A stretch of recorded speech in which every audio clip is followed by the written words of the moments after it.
Welcome to week 3, where we shall familiarize ourselves with the reclamation of Hebrew, so far the most successful known revival of a Sleeping Beauty tongue, a language that had no native speakers for approximately 1,750 years.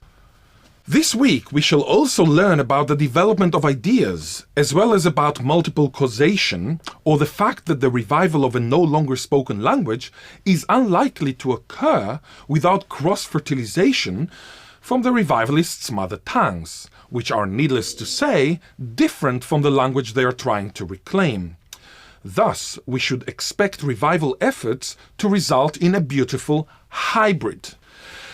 I shall illustrate the difficulty in determining a single source for the grammar of revived Hebrew, which I call Israeli. The European impact on Israeli grammatical and lexical features is apparent, for example, in structure, semantics, and productivity.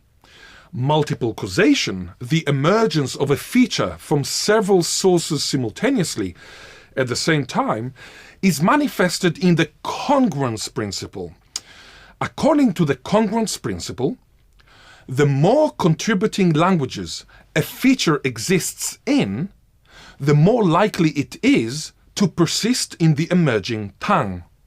Consequently, the reality of a linguistic genesis is far more complex than a simple family tree model allows.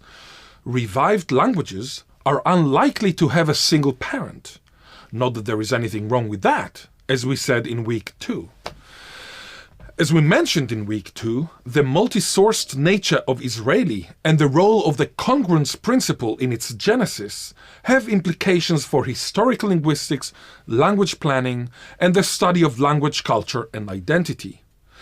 As Uriel Weinreich, William Labov, and Marvin Herzog said perspicaciously in 1968, linguistic and social factors are closely interrelated in the development of language change.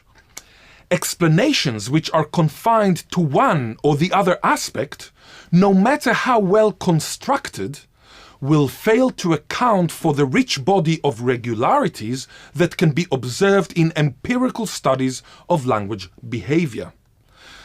As usual, this week will be comprised of learning videos, activities, discussions, and quizzes. By the end of the week, you should be able to 1. Describe the captivating history of Hebrew and Israeli. 2. Start coining phono-semantic matches in order to expand the vocabulary of your revived language. 3. Analyze multiple causation and cross-fertilization between languages, which are an inevitable byproduct of language revival. 4. Apply the founder principle and the congruence principle in various contexts.